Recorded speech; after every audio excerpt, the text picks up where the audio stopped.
जय हिंद साथियों, मैं मनीष आपके अपने YouTube चैनल मैथ का डर खत्म पर आज की इस क्लास में हम लोग आरआरबी एनटीपीसी मैथ का एक प्रैक्टिस सेट तैयार करेंगे और इस प्रैक्टिस सेट में अधिकतर क्वेश्चन प्रीवियस ईयर एग्जाम में आए हुए क्वेश्चन आपको मिलेंगे। सबसे पहले आज की क्लास का पहला क्वेश्चन देखते हैं। एक एक कॉन्सेप्ट के साथ आप लोगों को एक एक क्वेश्चन समझाया जाएगा, बिल्कुल बेसिक से। ये मानकर मैं आपको ये क्लास करा रहा हूं कि आप बिल्कुल जीरो लेवल में है मैथ में, अच्छे से बस केवल आपको समझना है। बाकी ये बिल्कुल गारंटी है कि क्वेश्चन आपको समझ में जरूर आ जाएगा। एक आदमी 1 रुपए में 35 आम खरीदता है तो 1 रुपए में उसे कितने आम बेचने चाहिए कि 30% की उसे हानि हो। अगर कोई व्यक्ति 1 रुपए में 35 आम खरीदता है तो उसे 1 रुपए में कितने आम बेचने चाहिए कि उसके लिए 30% की हानि हो। भाई 30% की हानि का मतलब ये होगा 100 रुपए की चीज को अगर आप 70 रुपए में बेचेंगे तभी आपको 30% की हानि होगी। तो इसका मतलब हम इन 35 आमों को भी क्या करें, 70% पर बेचें तभी तो होगा। तो इन्हीं 35 के लिए अगर आप लोग 100 रुपए की चीज है और 70 में अगर बेच दोगे तब आपके लिए 30% का नुकसान होगा। अब इसे कैलकुलेट करोगे आंसर आ जाएगा। देखो, एक जीरो से एक जीरो कटेगा, 7 से इसे काटोगे 5 पर, 5 और 10 की गुणा करोगे तो 1 रुपए में 50 आम उसे बेचने चाहिए। 50 आम का मतलब है पहला ऑप्शन बिल्कुल सही है। देख लो, एक एक कॉन्सेप्ट बिल्कुल इस क्वेश्चन में आपको समझ में आ गया होगा।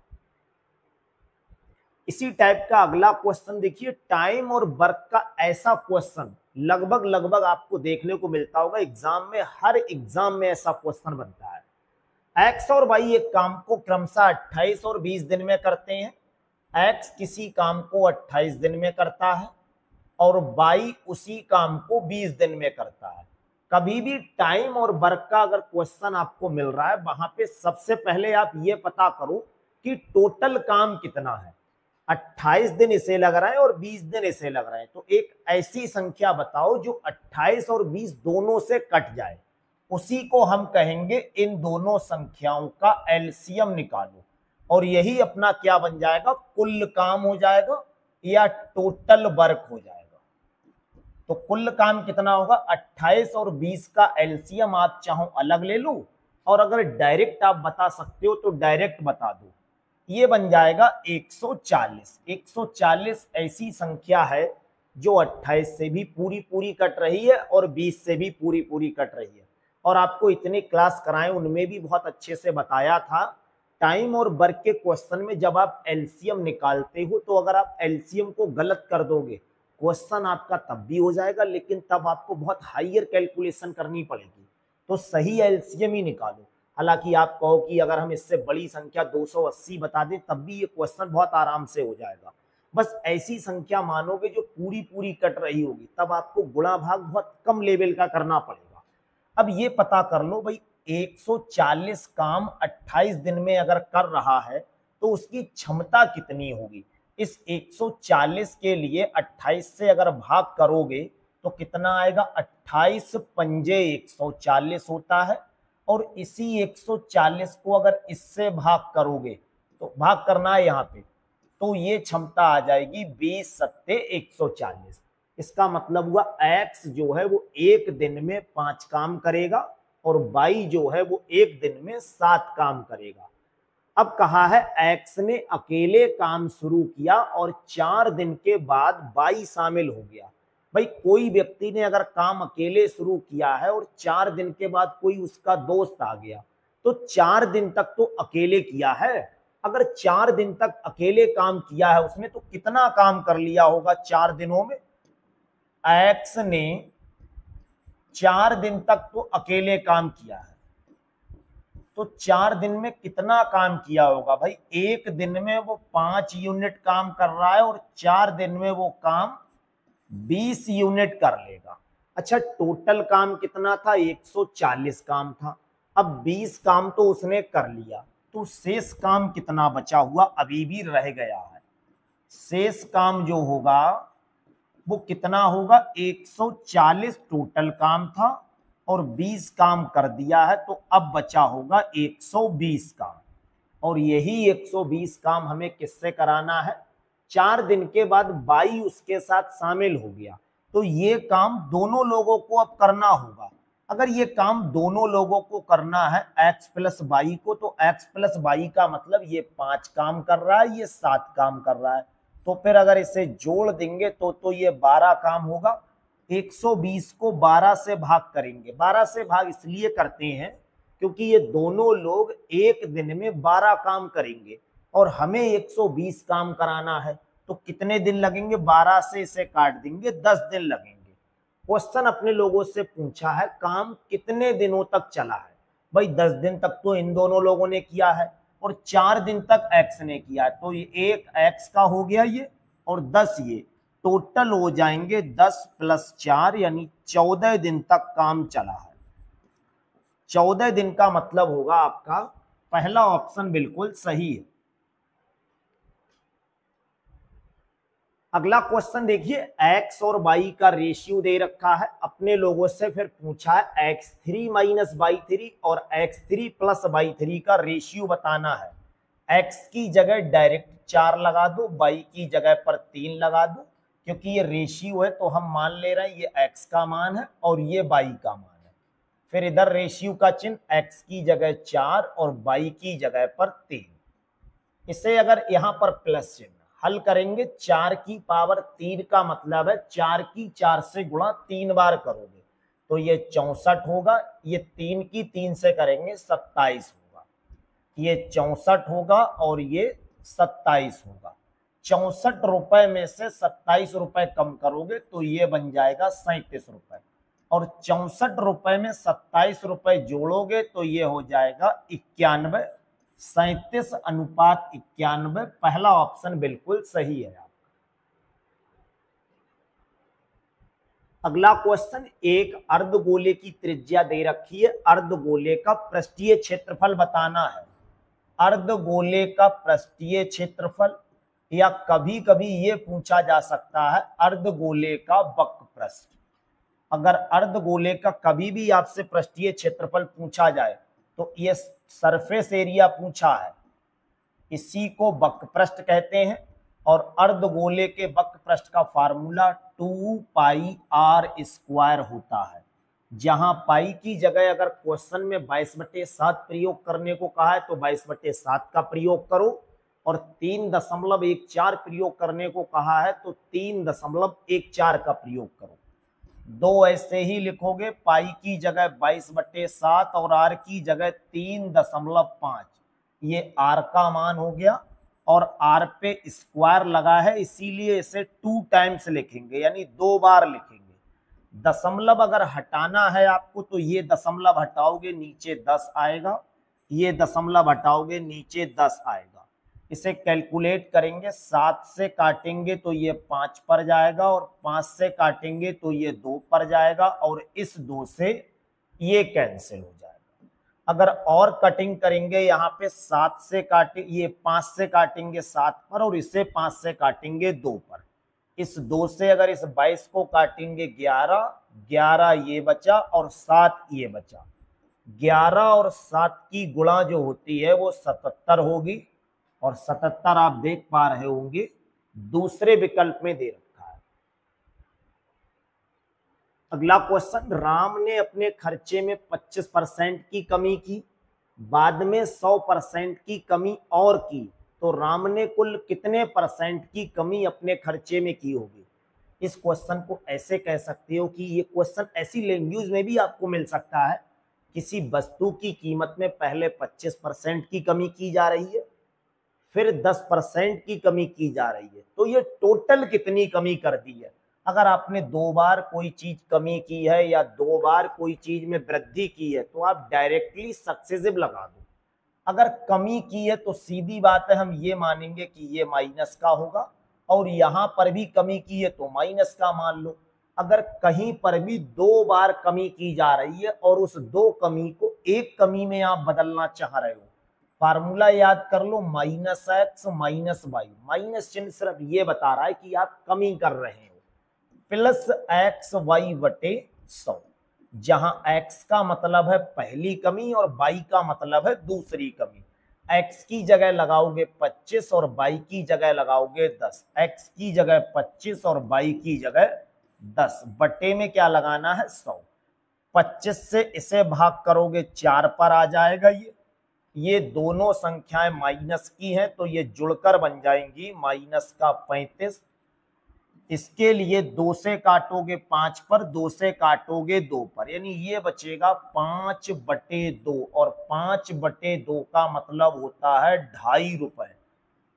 इस 2.5 रुपए में से 35 रुपए कम कर दो, अपना आंसर आएगा -32.5। माइनस चिन्ह केवल ये बता रहा है कि कमी हो रही है, बाकी कोई प्रॉब्लम नहीं। तीसरा विकल्प बिल्कुल सही है।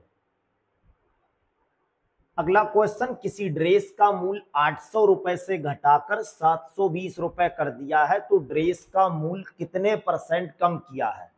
800 रुपए की चीज अगर आपको कोई 720 रुपए में दे रहा है तो कितने रुपए कम किए हैं उसने। इसे डिस्काउंट भी बोल सकते हो आप। कमी यहाँ पे जो हुई है वो 80 रुपए की हुई है, और अगर इसे परसेंटेज में बनाओगे तो 80 की कमी किस पे हुई है 800 पे। 100 से गुणा कर लो क्योंकि परसेंटेज में आप इसे बदलना चाह रहे हो। केवल कैलकुलेशन रह गई, और ये तो अब आप बाएं हाथ का काम रह गया है आपका। 2 जीरो से 2 जीरो कट जाएंगे, 80 को 8 से काटोगे 10 पर, 10% की कमी होगी और 10% दूसरे ऑप्शन में है।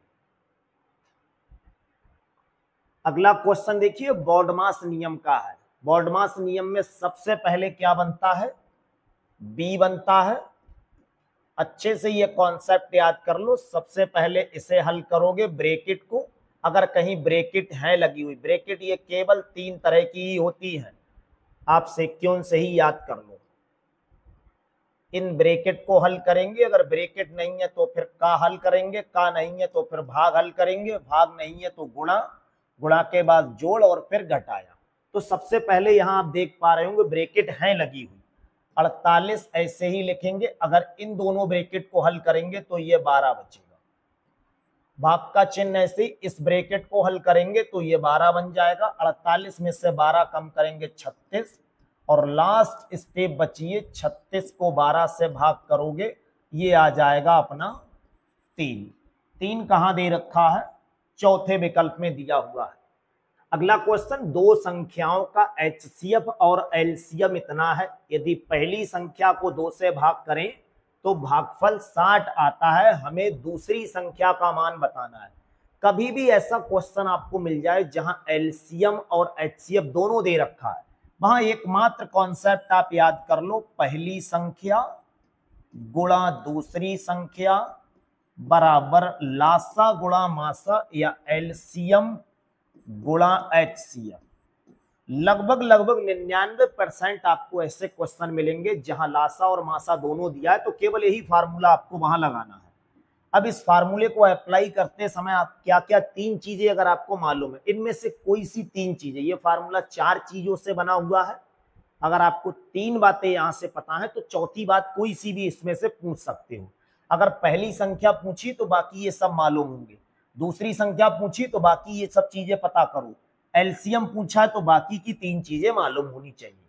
क्वेश्चन में क्या क्या दे रखा है देखो यहां पर भाई। यहां पे सबसे पहले तो देखो ये एचसीएफ दे रखा है, तो एचसीएफ की जगह पर क्या लगाओगे 60। एलसीएम की जगह पर क्या दे रखा है 420 लिखा हुआ है। अब यहां पे ना तो पहली संख्या को स्पष्ट पता है और दूसरी संख्या तो देखो अपने लोगों से पूछी है, तो सीधी बात है दूसरी संख्या तो नहीं पता होगी। पहली संख्या पता कर लो। पहली संख्या को 2 से अगर भाग करते हैं तो भागफल 60 आता है।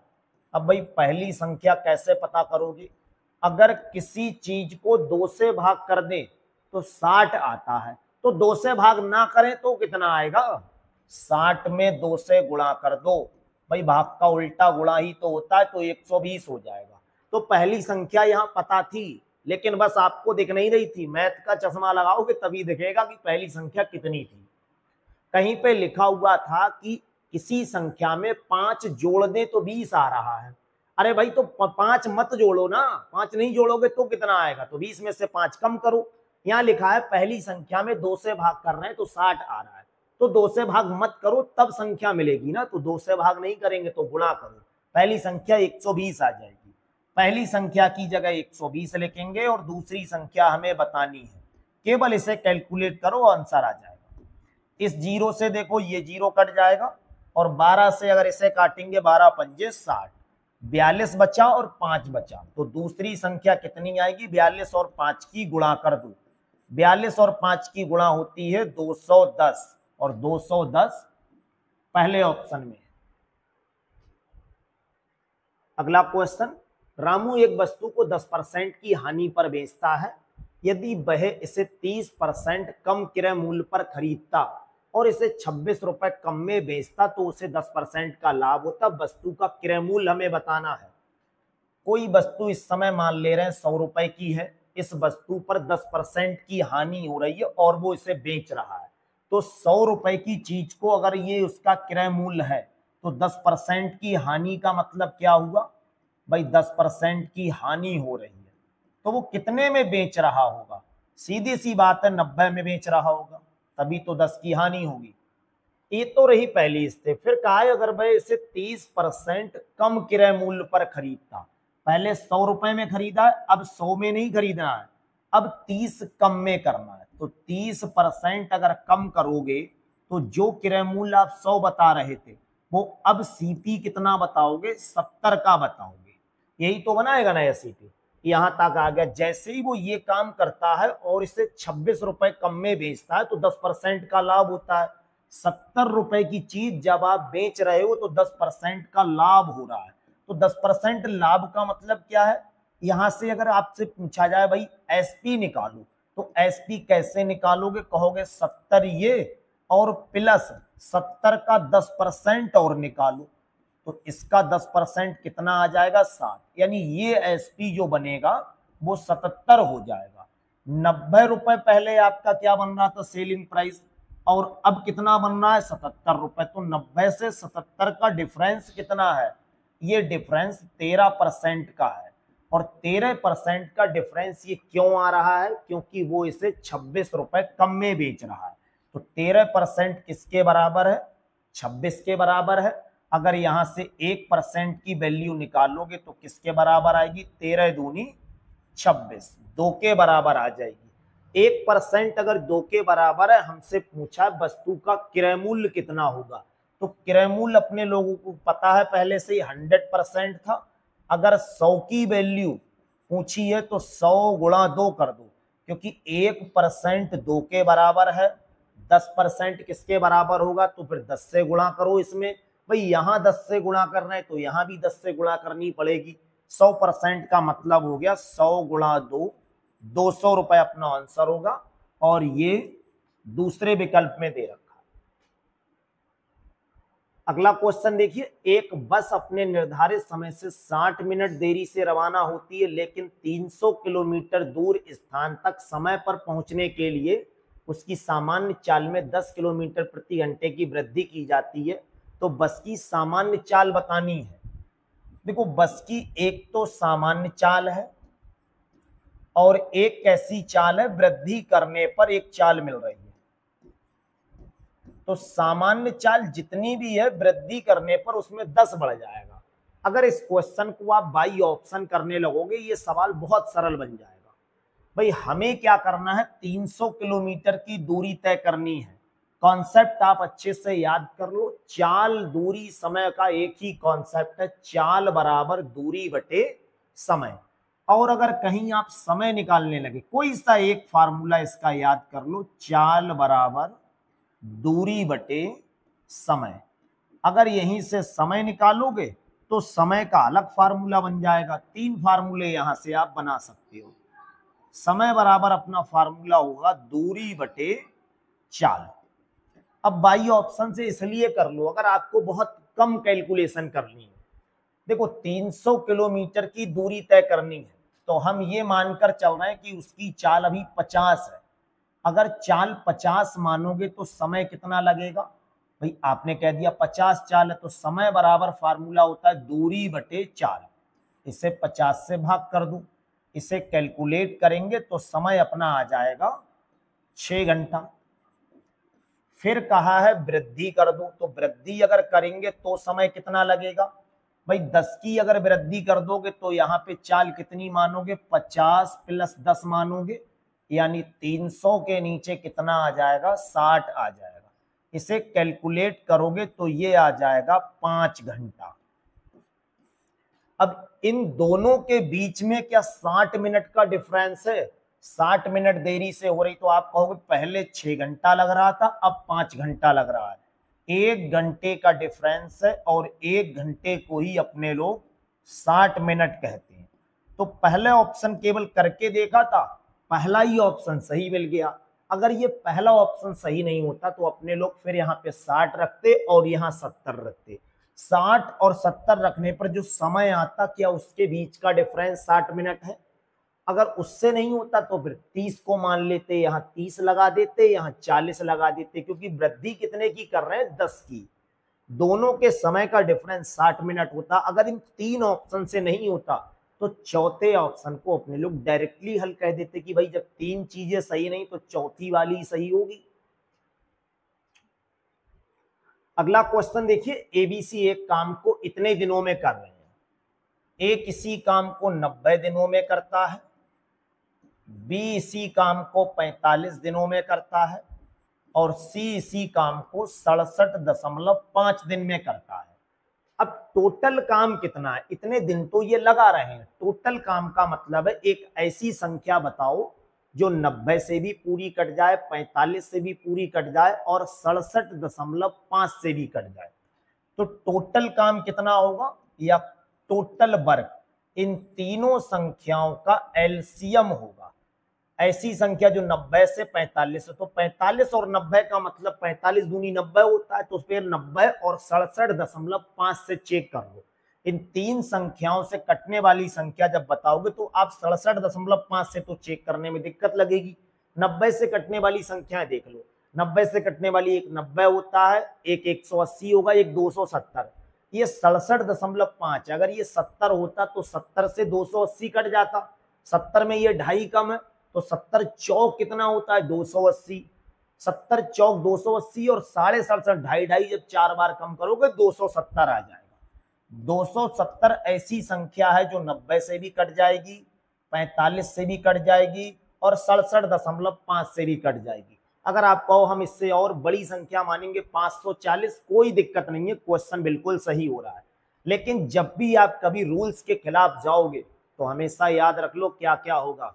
रूल्स तो बहुत बड़ी चीज है, किसी छोटी सी चीज के खिलाफ जाके देख लो, पता लग जाएगा। इसके खिलाफ जाओगे तो आपको पता ही है कि बस हायर कैलकुलेशन का सामना करना पड़ेगा। अगर 270 को 90 से भाग करेंगे तो हमें इनकी क्षमता पता लग जाएगी।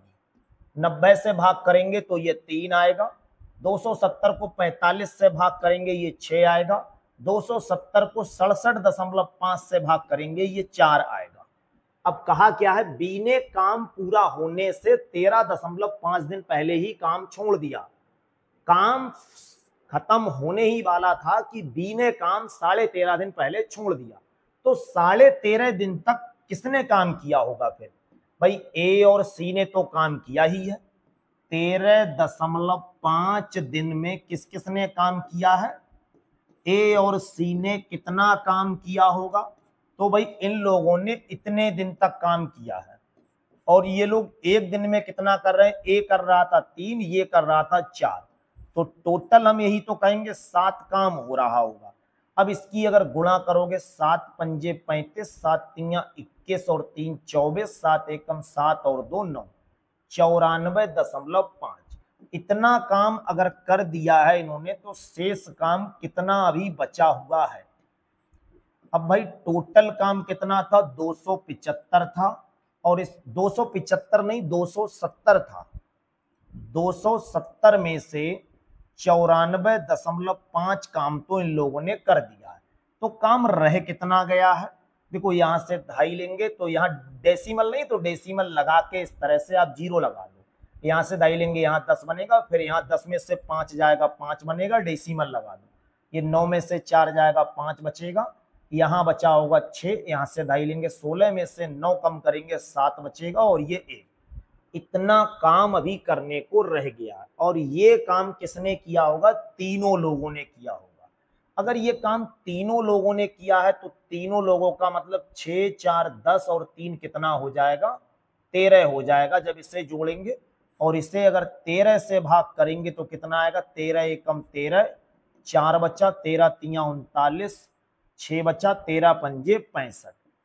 अगर क्वेश्चन में ये पूछा जाता कि शेष काम को तीनों लोग कितने दिन में करेंगे तो 13.5 दिन में करेंगे।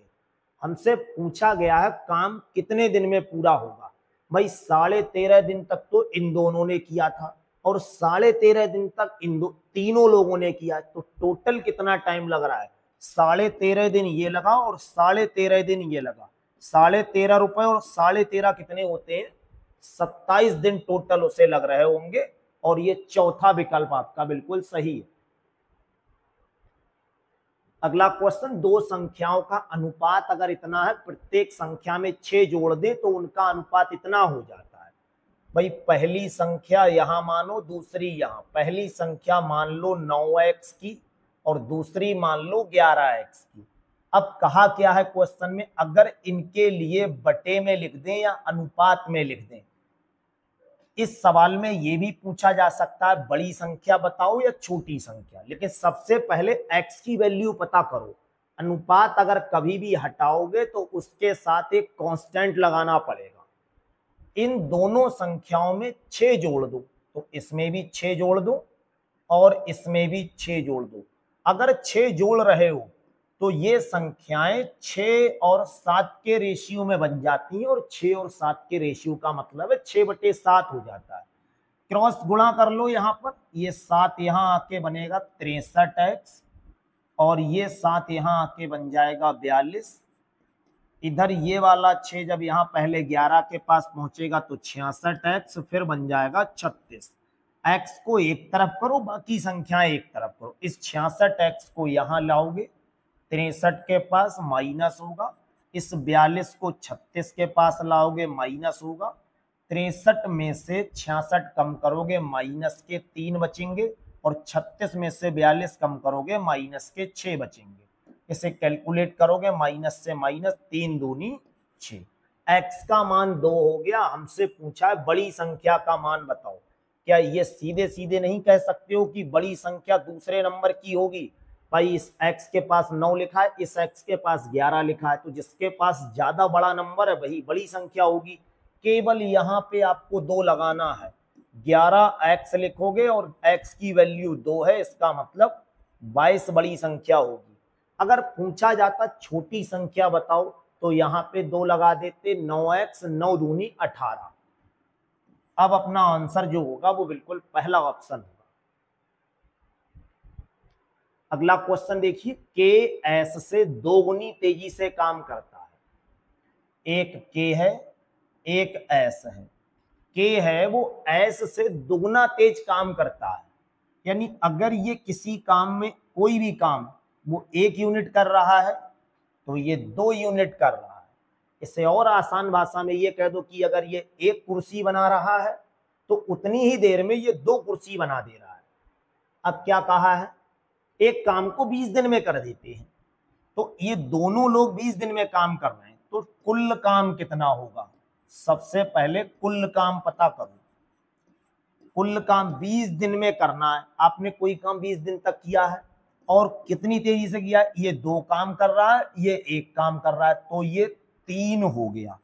टोटल काम कितना हो जाएगा अपना? 60। यही आंसर होता अगर कुल काम पूछा जाता तो।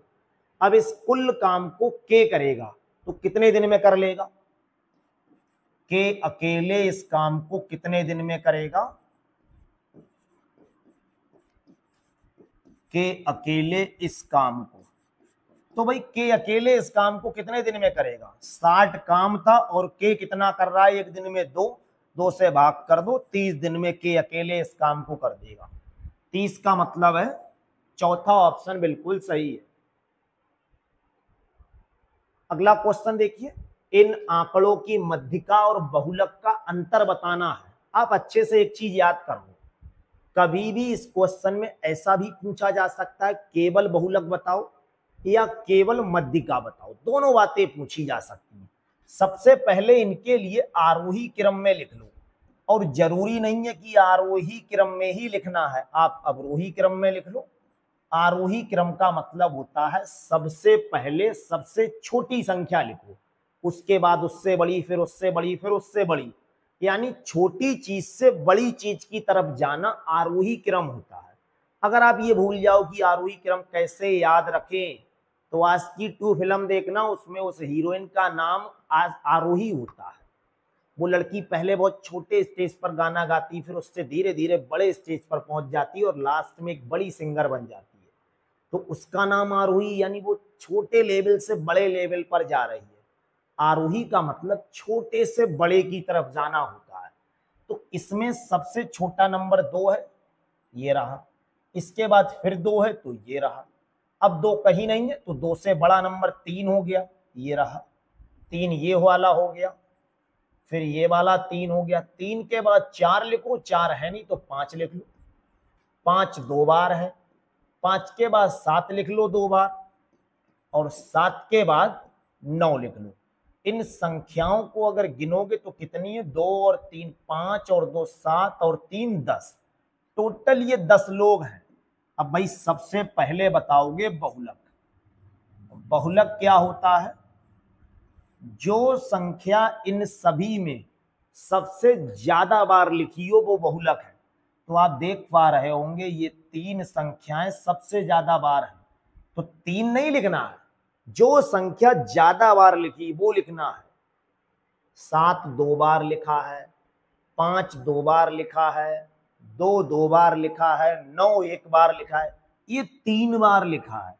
तो अगर ये संख्या मान लो 5 यहाँ पे 10 बार लिखा होता तो 10 आंसर नहीं आता, 5 आता।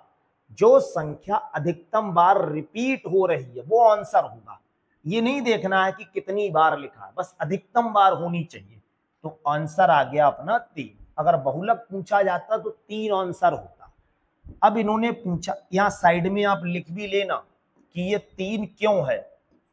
सबसे ज्यादा बारंबारता है इसकी, सबसे ज्यादा बारंबारता वाली संख्या को बहुलक कहते हैं। इसके बाद मध्यिका देख लो। मध्यिका कैसे निकालेंगे, मध्यिका का मतलब है बीच की संख्या।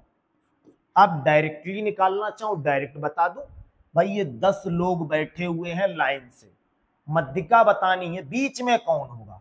तो देखो एक आदमी इधर से हटाओ, एक इधर से हटाओ, एक इधर से हटाओ, एक यहां से हटाओ, एक यहां से, एक इधर से, दोनों साइड से बराबर बराबर करते जाओ, तभी तो पता लगेगा बीच में कौन है। एक यहां से हटाओ, एक यहां से। अब इन दोनों को हटा दोगे तो बीच में कौन बचेगा, इसका मतलब मध्यिका ये 2 संख्याएं दिख रही हैं। अब आप आसानी से देख लो 3 और 5 के बीच में कौन आता है, तो 3 और 5 के बीच में तो 4 लिखा हुआ होगा मुन्ना, 4 आंसर हो गया। मध्यिका कितनी आ जाएगी, 4। 3 और 5 के बीच की संख्या को, अब आप कहते हैं यहाँ 3 और 6 होता तो क्या आता, तो 3 और 6 के बीच में क्या आता है, ये कैसे पता करोगे। कभी भी अगर भूल जाओ तो कॉन्सेप्ट याद कर लो, 2 संख्याओं को जोड़कर आधा कर दो, पता लग जाएगा बीच में क्या आता है। 100 और 200 के बीच में क्या आता है, दोनों को जोड़ लो और आधा कर दो। 3 और 5 के बीच में क्या आता है, अगर किसी को नहीं पता है तो दोनों को जोड़कर आधा कर दो। 3 और 5 का जोड़ कितना होगा, 8, और 8 का आधा 4। अगर पूछा होता बहुलक और मध्यिका का जोड़ कितना होगा, 3 और 4 कितना हो गया, 7।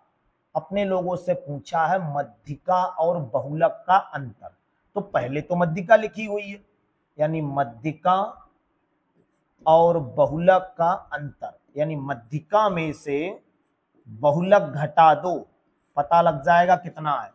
4 में से 3 घटाओगे आंसर 1 आएगा, और 1 कहां दे रखा है, दूसरे ऑप्शन में। यहाँ पे दोनों का जोड़ पूछा जाता तो 7 होता, केवल बहुलक पूछा जाता 3 होता, केवल मध्यिका पूछी जाती 4 होता। सभी टाइप एक ही क्वेश्चन में आपके कवर हो जा रहे हैं। अगला क्वेश्चन, ब्याज की समान दर पर 24,000 रुपए के मूलधन पर 2 वर्ष में प्राप्त चक्रवृद्धि और साधारण ब्याज का अंतर 60 रुपए है। इसमें भी एक कॉन्सेप्ट लग रहा है, कहीं पर भी आपसे ये पूछा जाए भाई चक्रवृद्धि ब्याज और साधारण ब्याज का अंतर कैसे निकालोगे, तो आप इसका कॉन्सेप्ट याद कर लो, PR² बटे 100 का स्क्वायर, ये कॉन्सेप्ट याद कर लो। ये 2 साल का चक्रवृद्धि ब्याज और साधारण ब्याज के अंतर का डायरेक्टली कॉन्सेप्ट है। अगर 2 वर्ष का क्वेश्चन हो तो चक्रवृद्धि ब्याज और साधारण ब्याज का डायरेक्टली ये फार्मूला याद कर लो। अंतर कितना दे रखा है, 60 रुपए।